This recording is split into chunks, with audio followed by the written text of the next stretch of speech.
At my son's wedding, she looked me in the eye and said, "Please don't sit at the main table. It's reserved for close family." I simply nodded and took a seat by the wall, near the waitstaff. I'll never forget that look, like I was a stranger. 2 years later, she decided to throw my son a lavish birthday celebration at a trendy restaurant. She made the reservation in my name and never even invited me. I waited until the day of the party, then canceled everything, anonymously, 2 hours before it began. Now she has plenty of free time and no reputation left to protect. If this story resonated with your soul, click subscribe and let me know in the comments which city or country you're listening from. I'm truly curious to know where you're tuning in from. My name is Joan Marlowe. I was 69 years old, retired from teaching American literature at a community college in Evanston, Illinois. I lived in a modest colonial-style house with ivy on the porch rails and creaking floorboards that remembered the sound of my late husband's steps. My life had once been full of small rituals: early morning coffee by the window, grading essays with red pens, holiday dinners with the smell of rosemary and roasted meat. But over the years, the rituals had thinned out, like the edges of my favorite linen napkins. Most of what remained centered around my son, Zachary. Zach, my only child. I raised him on my own after his father died in a car accident when Zach was 7.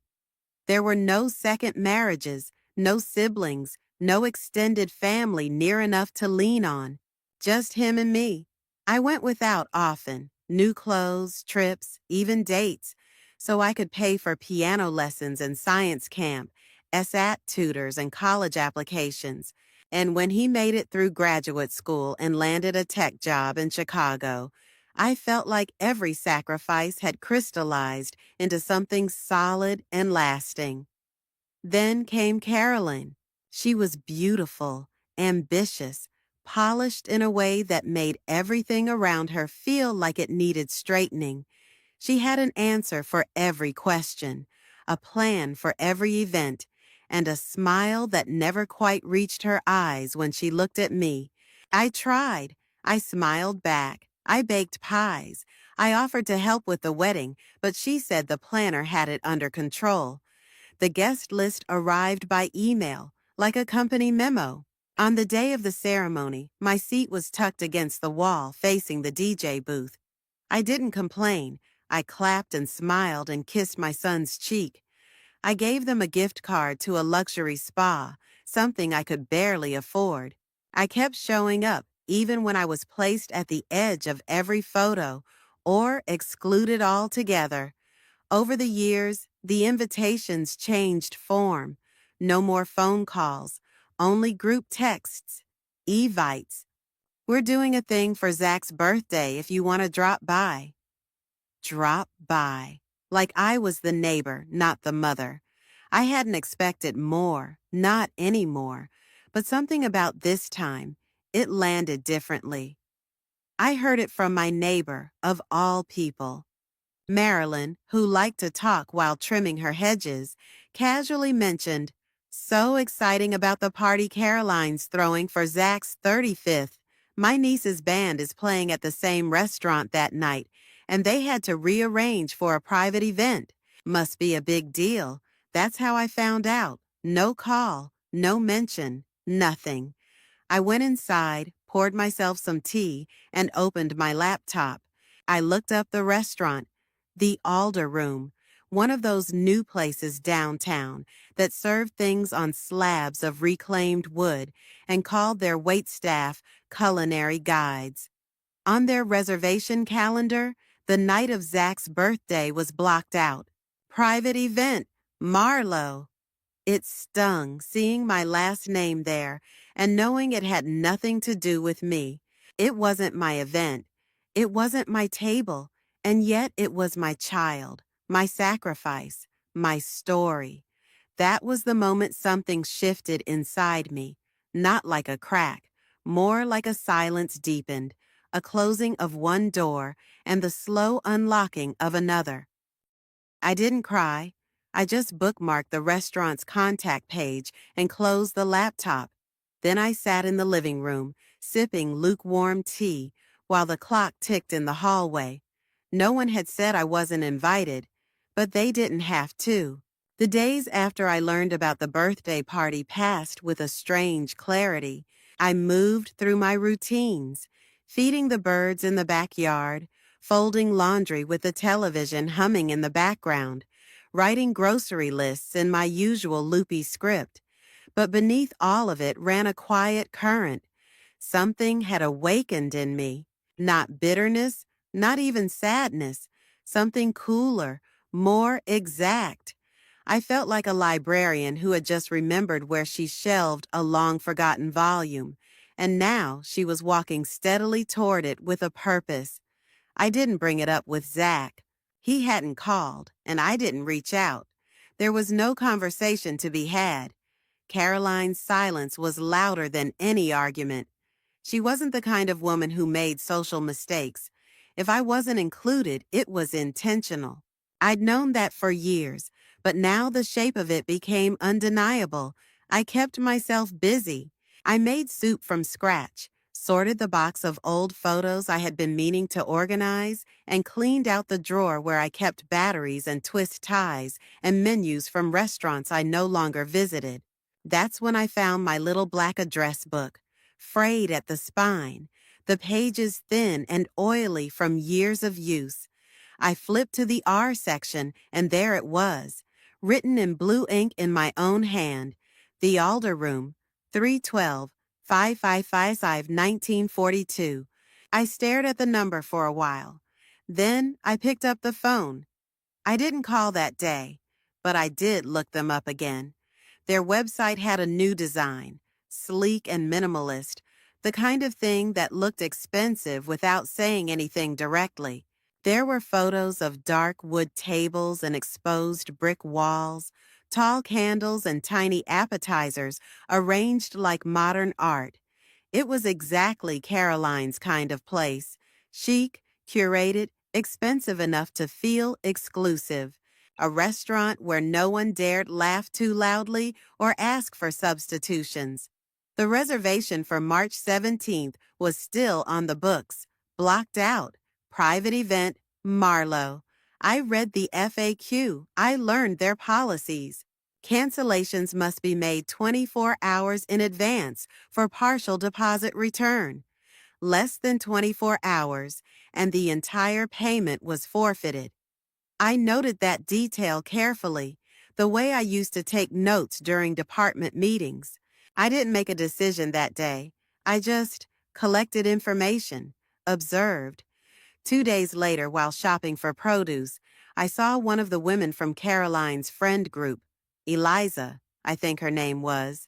She was pushing a cart full of white wine bottles and gift bags. She smiled at me briefly, then turned sharply down another aisle. I felt a strange calm settle into my bones, so it was a full party. Gifts, drinks, coordination. My exclusion was not just passive, it was engineered. At home, I sat in my kitchen with a pad of paper. I made a list, not of groceries or errands, but of details, times, names, notes from the restaurant's website. I wasn't plotting, not yet.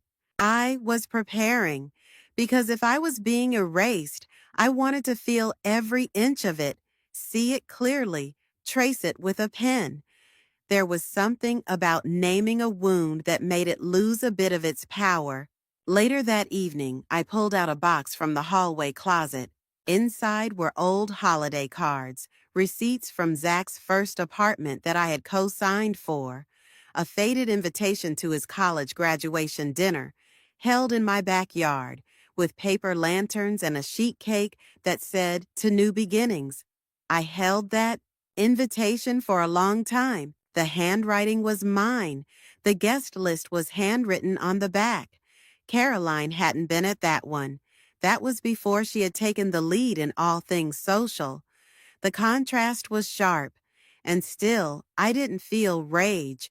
What I felt was alignment, the clarity that comes when you understand exactly where you stand.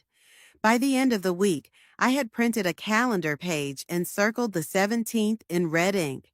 I clipped it to my refrigerator with a magnet shaped like a pear. I didn't write anything else. I just let the circle sit there. A quiet reminder, not of celebration, but of awareness. They had their plan, their party, their vision of what mattered and who belonged. But I had a chair by the window, a working phone, a mind that hadn't dulled with age, and something even sharper than anger, memory. The days leading up to Zach's birthday settled into a rhythm that felt almost rehearsed. I went about my life as usual, with my hands folded neatly in my lap and a neutral smile on my face. I answered emails promptly, sent a cheerful birthday card to a friend from the book club, and even left banana bread on a neighbor's porch. On the surface, I was exactly what they had always wanted me to be: quiet, pleasant, undemanding. The kind of woman who could be forgotten without guilt, the kind who never made a scene. I had become very good at that role. Years of being politely set aside, of being thanked and dismissed in the same breath, had taught me how to make myself smaller without looking like I'd shrunk. At family gatherings, I stood at the edges of conversations. I brought dishes that nobody asked for and washed plates no one noticed. When Caroline posted photos online, I was either cropped out or not included at all. Once she referred to me as Zach's mom in a caption, like a footnote to his life rather than someone who had once been the author of it. I endured it all with grace. I complimented her dresses. I nodded through her anecdotes. I never corrected her, even when she misremembered stories that belonged to me. I kept my voice gentle and my posture composed. I had convinced even myself that I was unaffected, but I was watching, and I was remembering. Behind the polite nods and warm casseroles, there was a woman who no longer believed in staying in her lane just because someone younger and louder had decided to redraw the map. I had spent decades building a life with integrity, teaching students how to find their voice in literature, reminding them that silence is only golden when it's chosen, not enforced. Now, I found myself surrounded by the same themes I had spent years helping others recognize: erasure, dismissal, power disguised as politeness. It was everywhere in Caroline's world, in her curated dinner parties and perfectly filtered Instagram posts, in her preference for calling me Joan instead of Mom, in the way she placed me near exits, near kitchen doors, always out of frame. And still, I smiled. I answered every invitation with gratitude, even when it came hours before the event. I sent thank you texts after being offered leftover cake. I remembered birthdays. I brought Henry to and from piano lessons when they were busy. They thought that meant I was pliant, but I was simply patient. There's a kind of power in letting people underestimate you. It allows you to move undetected, to collect every slight and every false smile without resistance. It lets you see clearly. And clarity, I've learned, is the most dangerous tool a woman can possess, especially a woman they think has nothing left to say. Each morning, I walked past the calendar with the circled date, March 17th. The red ink had begun to fade slightly, but its presence remained bold. I didn't touch it. I didn't add to it. I just acknowledged it as I passed by, the same way one nods to a trusted accomplice. I kept to myself. I didn't mention the party. I didn't confront Zach or Caroline. I didn't call the restaurant again, yet. I simply let the world believe I was the same mild mother-in-law who brought deviled eggs and offered to take coats. It was easier that way.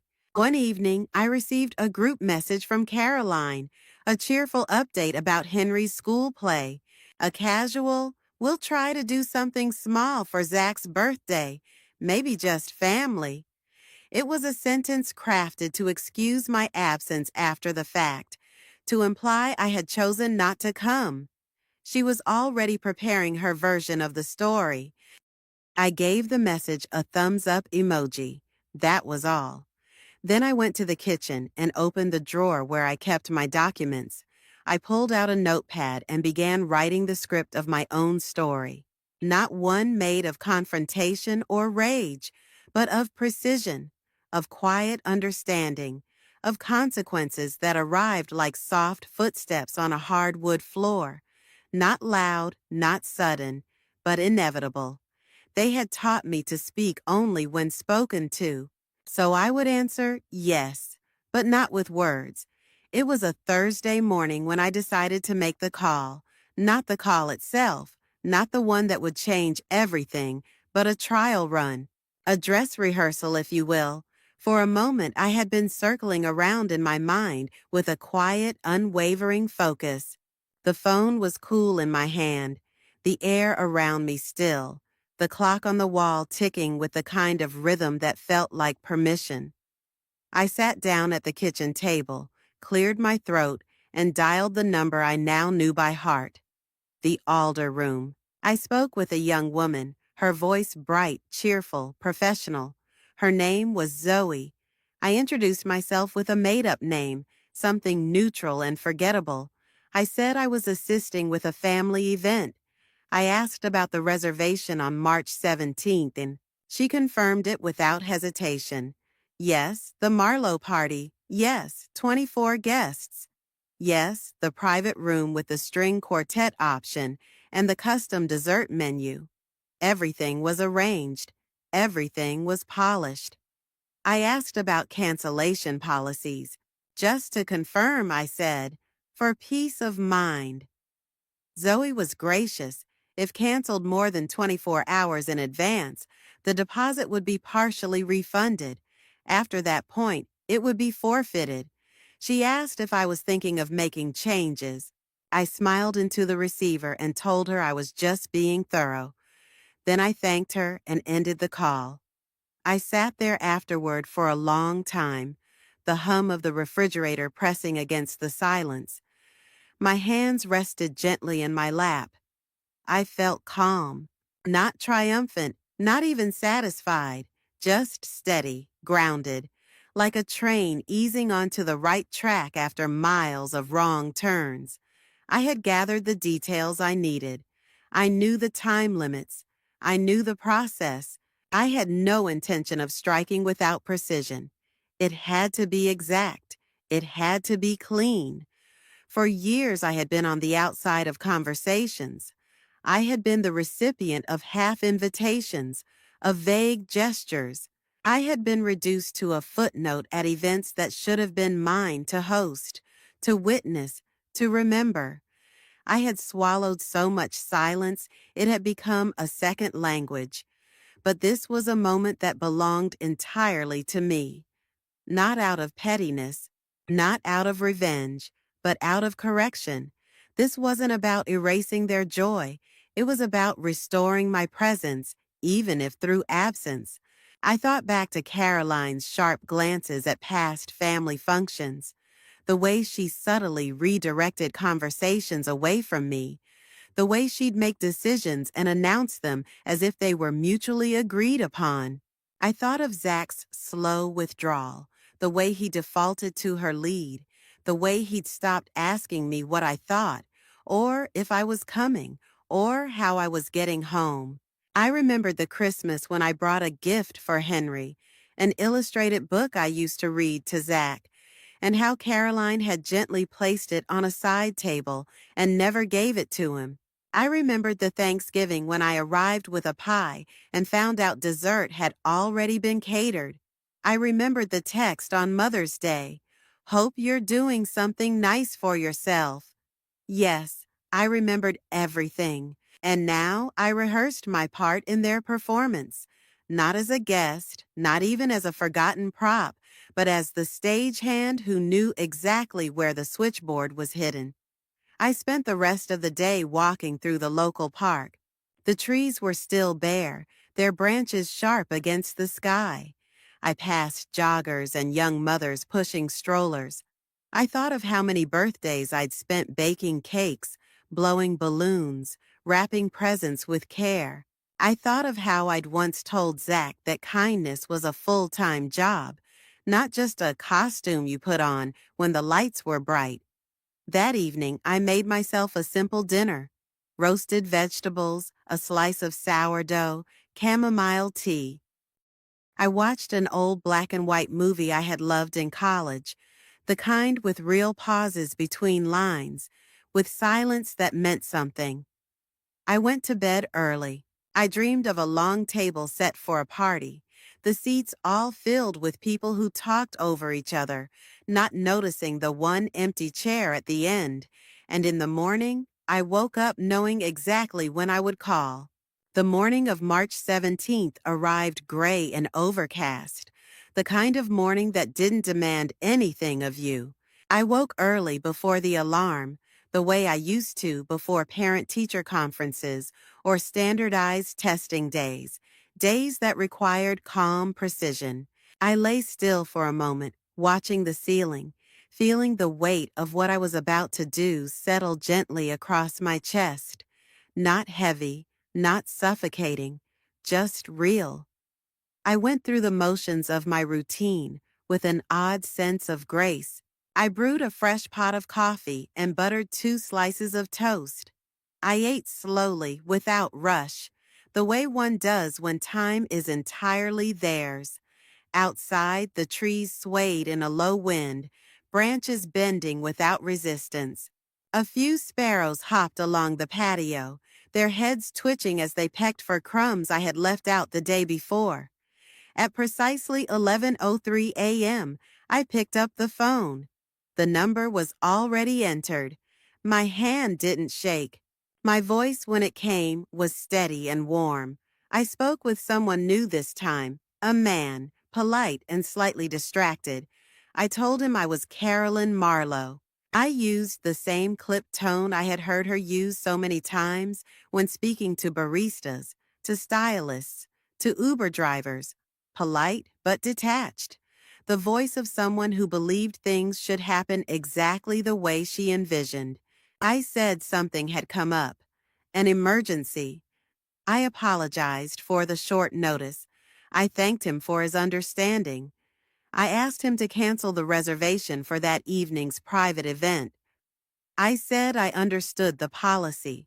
I did not contest the loss of the deposit. He confirmed the cancellation, his tone all business, no suspicion, no questions.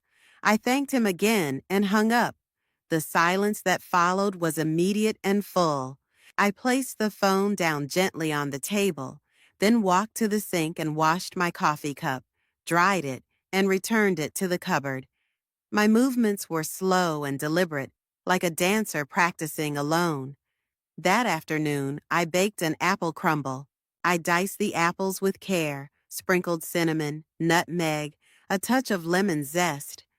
I didn't rush. I enjoyed the simplicity of it, the way the house filled with the scent of something warm and welcoming. I listened to a jazz station on the radio, letting the music fill the corners of the kitchen that had once echoed with a child's voice. As the clock neared 6, I poured myself a small glass of wine. I set the crumble on the cooling rack and turned on the porch light. Then I sat in the living room, in the same armchair where I had once read bedtime stories to Zach, where I had cried quietly after he told me they were too busy to come for Thanksgiving. Somewhere across town, guests were arriving at a restaurant that no longer expected them. They were stepping out of cars, smoothing down jackets, checking their phones for the address. Some were probably already at the hostess stand, confused. Some had maybe ordered a drink at the bar while they waited for the rest to arrive. A few might have tried calling Caroline, their expressions tightening with each unanswered ring. And Caroline, wherever she was was realizing the structure she had built so carefully had buckled in the most public way. I didn't watch my phone.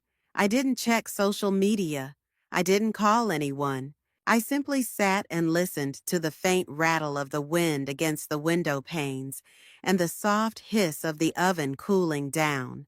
By 7 I imagined the truth had settled in, that the event was not rescheduled, not delayed, but gone. There would be no curated toasts, no photos of handcrafted cocktails, no speeches filmed for Instagram reels. There would only be confusion, disappointment, maybe even embarrassment, a ripple of silence dressed in formal wear. And I had done nothing but make a phone call. No shouting, no confrontation, just a quiet reversal.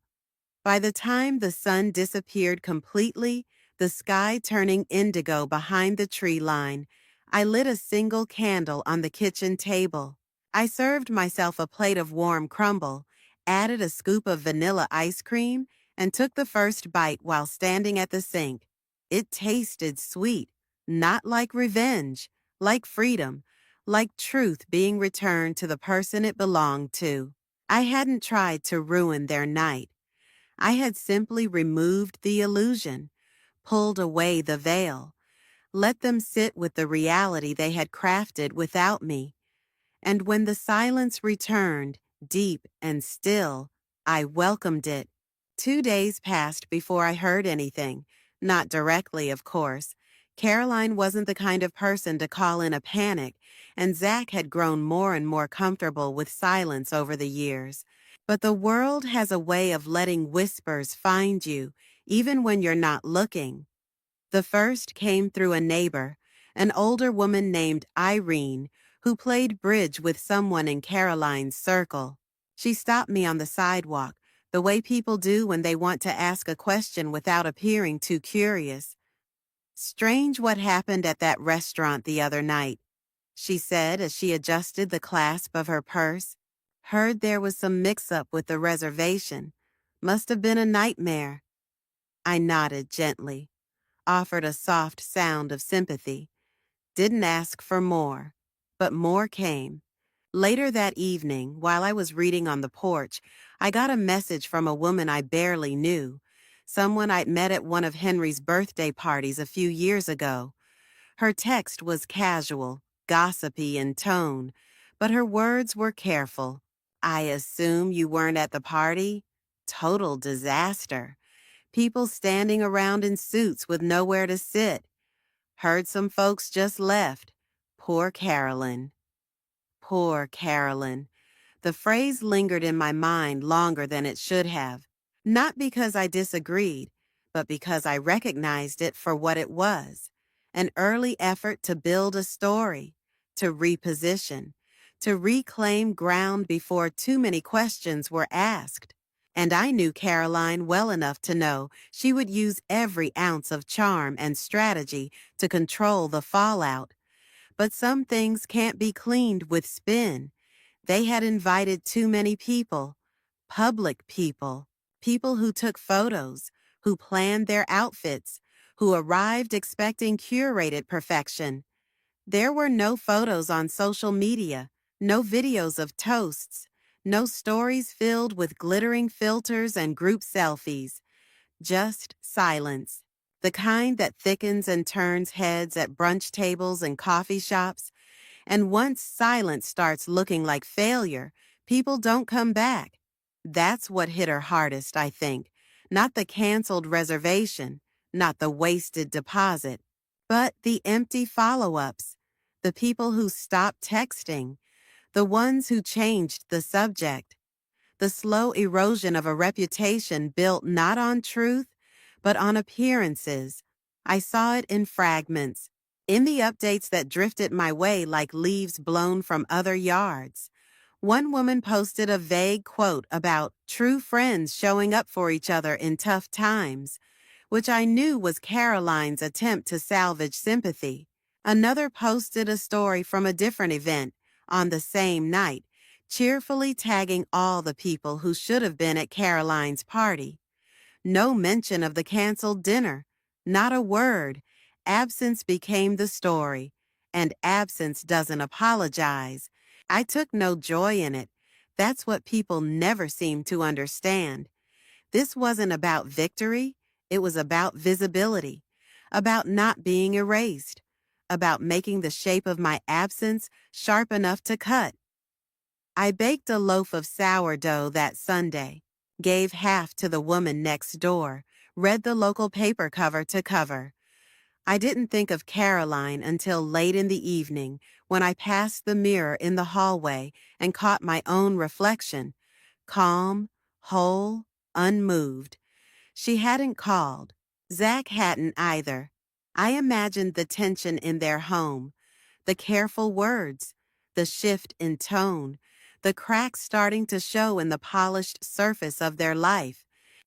And I imagined her face, one that once radiated confidence and control, now flickering with doubt every time the phone buzzed or a friend didn't respond. Some faces don't recover from shame, not because they're shamed publicly, but because they depended too much on applause. And when the clapping stops, what's left? I sat by the window with a glass of tea, watching headlights pass on the road. I didn't need a front row seat to the unraveling. I had already seen what I needed. Their silence was confirmation. They had taught me what absence looked like. Now they were learning what it felt like. It had been nearly a week since the night that never happened. The house was quiet in a new way, no longer full of echoing absence, but wrapped in something like calm. The kind of quiet that didn't ask for anything, didn't stretch or sting. I moved through the days not with anticipation, but with ease. There was no rehearsing conversations in my mind, no wondering how I would sound if he finally called. I had stepped off that stage entirely. That morning, I stepped into the garden before the sun had fully cleared the trees. Dew clung to the rosemary like tiny pearls. The soil, still damp from a soft evening rain, welcomed the blade of my trowel as I worked in silence. I clipped away what had died in the winter, brittle stems, faded blooms, and found satisfaction in making space for what might return.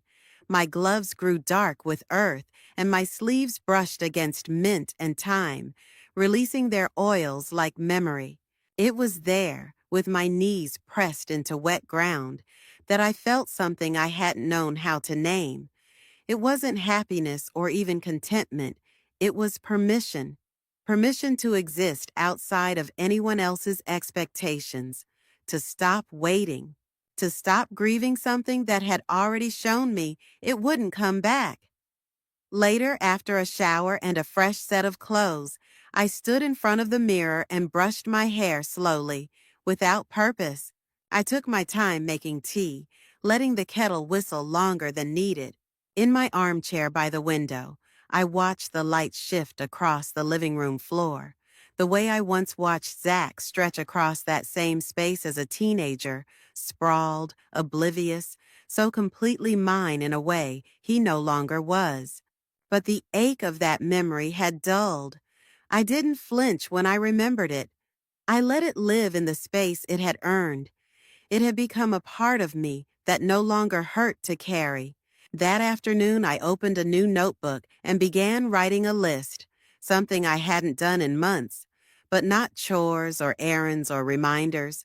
I wrote down small things that brought me stillness, the smell of clean cotton, the first sip of morning tea, a bed made tightly, an open window in early spring, a book spine cracked just slightly. I filled the page with them, dozens, maybe more, each one a quiet thread in the fabric of my life, each one proof that my peace no longer depended on someone else's presence. I redecorated the guest room the following day, not to impress anyone, not in anticipation of visitors, for myself. I painted the walls a soft shade of green, like the inside of a cucumber. I moved in a small shelf for my favorite books, the ones I'd taught, the ones I'd loved, the ones I'd marked with notes and folded corners.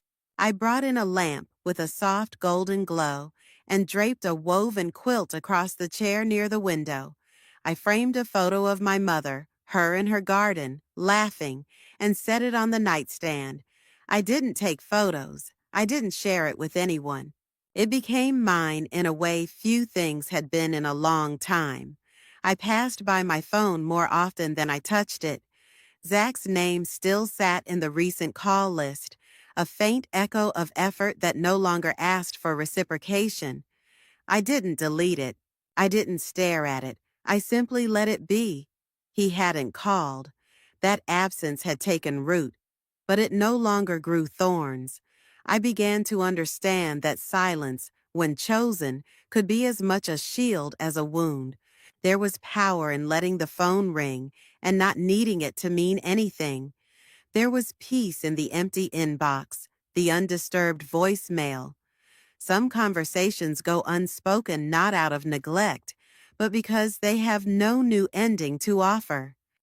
Others never begin because the truth is too sharp, too close to the bone. I didn't know which truth applied to Zach. I only knew that I had stopped bleeding for answers. The crying had stopped quietly, the way a summer storm slips away in the night. One day, I simply noticed that my pillow hadn't been damp, that my chest hadn't ached when I passed the family photos on the shelf, that I could hear laughter, mine, in the kitchen while the kettle boiled. I had become whole without an audience, and that wholeness no longer required witness. In this new life, I sat at the head of a table I built myself. There were no place cards, no apologies, no waiting, not lonely, just free. It happened without warning, without build-up, just a grocery store aisle, a cart with a squeaky wheel, and the hush of fluorescent lights overhead. I had bent to choose a bag of apples, Honeycrisp, the kind with a clean snap and a balance of sweetness and bite, when I looked up and saw her, Carolyn. She stood by the dairy fridge holding 2 brands of organic butter, her eyes blank, fingers curled tightly around the packaging. She wasn't dressed like herself, no heels, no tailored coat, just jeans, a beige sweater that looked wrinkled at the sleeves, and that expressionless stare of someone who's unsure of what to do next, but too proud to admit it. I didn't move, didn't flinch. I watched her from between the stacked produce bins. She didn't see me, or maybe she did, in the edge of a glass door, a reflection in chrome. Maybe she caught a glimpse and decided she wasn't ready for what it meant. I used to imagine what I would say to her if I ever had the chance. I used to picture it like a monologue, calm, composed, cutting. I would lay out every humiliation, every passive-aggressive slight, every moment I had been erased from photos, from conversations, from rooms. I would give her the story she had refused to hear, and then I'd walk away victorious, head held high. But now, standing there between the apples and the pears, I felt none of that. No trembling fury, no swelling heartache. I just felt free, completely, deliciously free. I didn't need her to see me anymore. I had already done what I came to do. That dinner, her perfect little empire of control and curation, had collapsed not with a bang, but with a hum. A single phone call, a quiet cancellation, a soft erasure, and it was enough. I turned my cart and walked the opposite way, picking up a bag of wild rice, a jar of rosemary honey, and a tin of tea. I moved slowly, luxuriously, the way one does when time belongs only to them, and all the while I thought about what it meant to become invisible by choice. Not a woman overlooked, but a woman who has stepped into shadow willingly, because she knows it's the only place where truth can echo without interruption. On the drive home, I passed the same streets as always, the library where I once volunteered, The park where Zach had learned to ride a bike, his little helmet too big for his head. The old theater that now played independent films and charged too much for popcorn. I let them blur past me, like old photographs in an album I no longer opened. At home, I unpacked the groceries, folded the bags, lit a candle, cedarwood and fig. The scent filled the corners of the kitchen with something rich and grounding. I brewed tea, sliced an apple, and opened a novel I had been meaning to reread for years. Not because anyone asked me to, not because I needed something to prove, just because I wanted to. I had spent years trying to be seen, trying to remain in their frame, trying to earn a seat I had already paid for in full. No more. I had learned something powerful in the aftermath. You don't need to raise your voice when the silence you leave behind is louder than any speech. They hadn't just left me out of a dinner. They had written me out of a life, smiled as they did it, told themselves it was for the best. But you can't delete a foundation without cracking the walls. And now they were living in the aftermath, in the discomfort of guests who whispered, of texts that went unanswered, of a celebration that no longer glittered in memory. And I had given them no drama, no scene, just a quiet, controlled unraveling. Caroline, with her curated friends and designer smiles, had built a house on borrowed ground. She forgot whose name was on the deed, whose hands had poured the first foundation, literally and figuratively. She had rewritten the family story and tried to hand me a redacted copy. So I became the footnote she couldn't remove, the quiet mother-in-law in the background of every ruined plan, the pause in every retelling, the blank space where her triumph was supposed to be. Zach still hadn't called, but I didn't need him to. I no longer yearned for his voice or his regret. Let him sit with the silence. Let him explain or not. I wouldn't chase. I wouldn't plead. If they didn't want to see me, fine. I had become the backdrop, the shadow beneath the chandelier, the draft under the door, the invisible force that bends every picture slightly off-center. And I knew one thing now with crystal certainty. If they had simply allowed me to stand beside them, I would have held them up. But they made me the floor beneath their heels. So I became the quake that moved the ground, and I would do it again, not out of spite, but out of principle. They had written me out of their vision. Now I am the thing they cannot unsee, not loud, but everywhere.